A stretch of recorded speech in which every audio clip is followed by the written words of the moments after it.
Assalamualaikum warahmatullahi wabarakatuh. Perkenalkan, saya Rizky dari jurusan Tadris Kimia Fakultas Tarbiyah dan Ilmu Keguruan IAIN Batu Sangkar.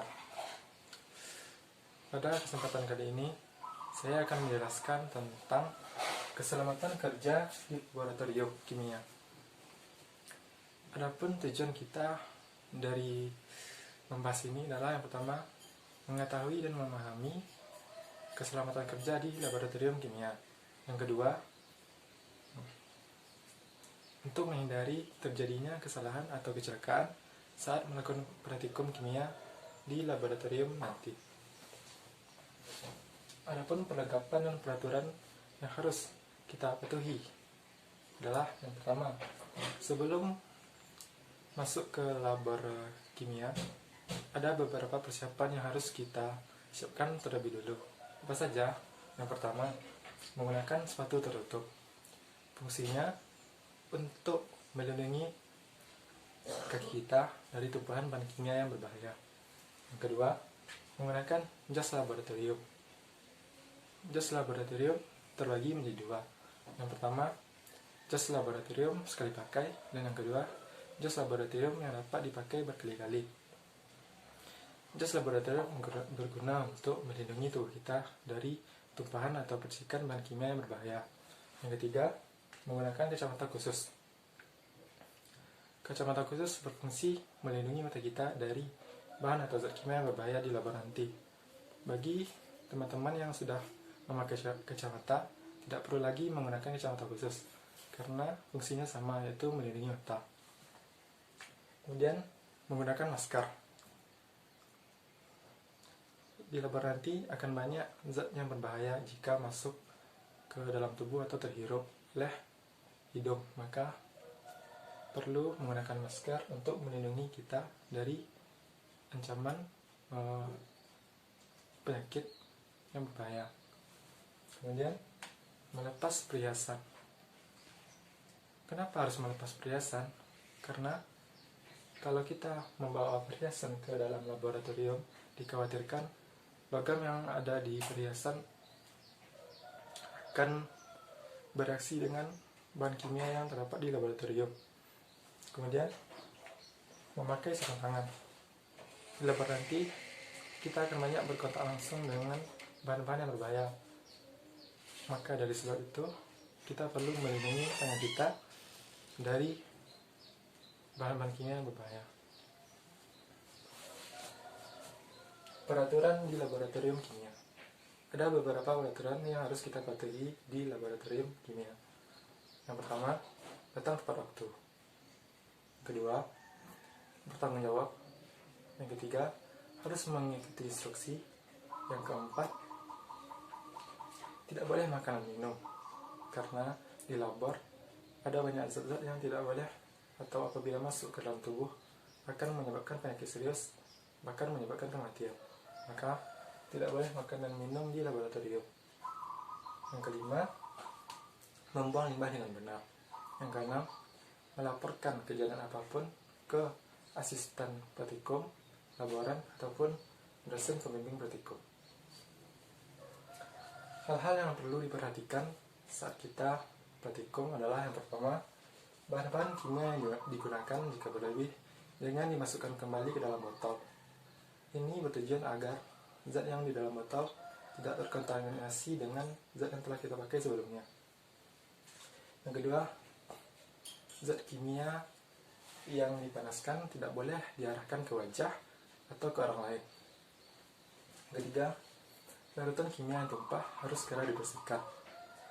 Yang keempat, larutan pekat sebelum dibuang ke wastafel atau saluran pembuangan harus dihancurkan terlebih dahulu. Yang kelima, simbol bahan kimia harus dikenali sebelum digunakan. Nah, dalam pengenalan label bahan kimia, ada standar untuk mengenali risiko bahaya bahan kimia. Standar dari mengenali risiko dari bahan kimia adalah gambar segi 4 National Fire Protection Association atau NFPA Hazard Identification System. Pada gambar ini, warna biru menunjukkan bahaya kesehatan, warna merah menunjukkan mudah terbakar, warna kuning menunjukkan tingkat reaktivitas, warna putih menunjukkan pengumuman khusus. Nanti pada gambar ini akan terdapat angka yang menunjukkan risiko tingkat bahaya. Semakin besar angkanya, semakin besar pula tingkat risiko bahayanya. Ada beberapa bahan kimia yang harus kita kenali.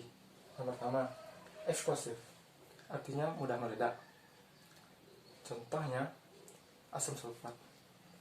Yang kedua, flammable, artinya mudah terbakar. Contohnya, butanol, metanol, dan toluena. Yang ketiga, korosif, artinya merusak jaringan dengan hidup. Contohnya, hidrogen peroksida. Oxidizing atau pengoksidasi. Zat ini mudah terbakar dengan menghasilkan panas saat kontak langsung dengan bahan organik atau zat pengoksidasi. Yang kelima, compressed gas atau gas bertekanan tinggi.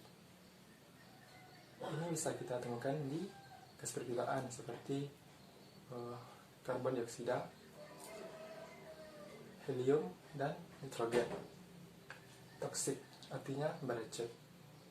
Apabila terhirup atau masuk dalam tubuh akan menyebabkan penyakit serius atau menyebabkan kematian. Contohnya metanol. Ketujuh, iritan atau iritasi. Jika terkena kulit akan menyebabkan gatal atau iritasi. Contohnya asam klorida pekat. Kedelapan, health hazard, bahaya kesehatan.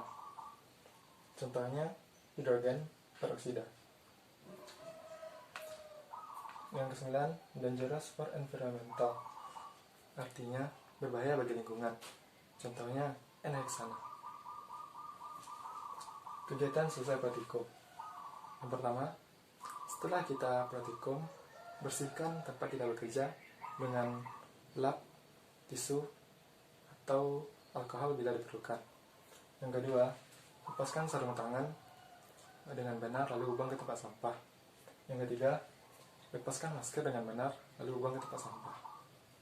Yang keempat, cuci alat dan bahan dengan benar lalu kembalikan ke tempatnya semula. Penanganan limbah dan keadaan darurat di laboratorium kimia. Pertama, petunjuk umum untuk menangani buangan sampah. Bila sampah non-chemical dapat dibuang ke saluran pembuangan jika tidak mengandung atau tidak bersifat radioaktif, tidak bersifat korosif, tidak bersifat beracun, dan komposisinya diketahui dengan jelas. Larutan basah.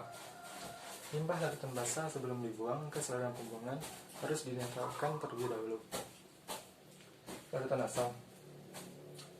Penanganan limbah larutan asam harus sebelum dibuang ke saluran pembuangan harus dinetralkan terlebih dahulu di tempat dan prosedur sesuai ketentuan laboratorium. Pelarut. Limbah pelarut hanya dapat dibuang ke saluran pembuangan jika tidak mengandung halogen. Kelima, bahan mengandung merkuri. Pembuangan limbah mengandung merkuri harus dilakukan dengan ekstra hati-hati. Bahan radioaktif. Penanganan limbah bahan radioaktif harus menggunakan penanganan yang lebih khusus. Air pemilas. Penanganan limbah air pemilas. Air pemilas hanya dapat dibuang ke saluran pembuangan jika tidak mengandung merkuri, cyanida, tidak beracun, atau bahan-bahan berbahaya lainnya. Petunjuk umum penanganan kebakaran. Jika nyala api kecil, cobalah padamkan api dengan apa. Jika tidak padam, coba matikan sumber alur listrik agar nantinya tidak menghambat proses pemadaman.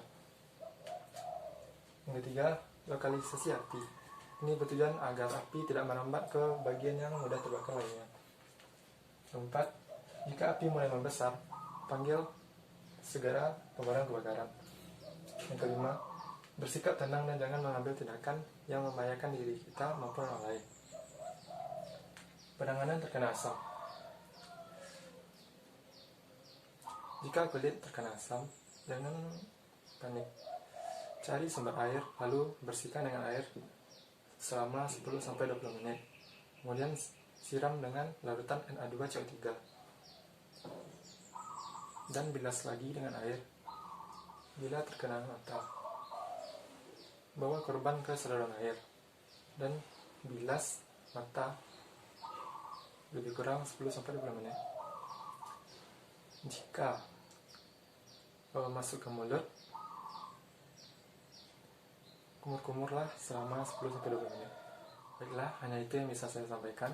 Salah dan janggal, saya mohon maaf. Assalamualaikum warahmatullahi wabarakatuh.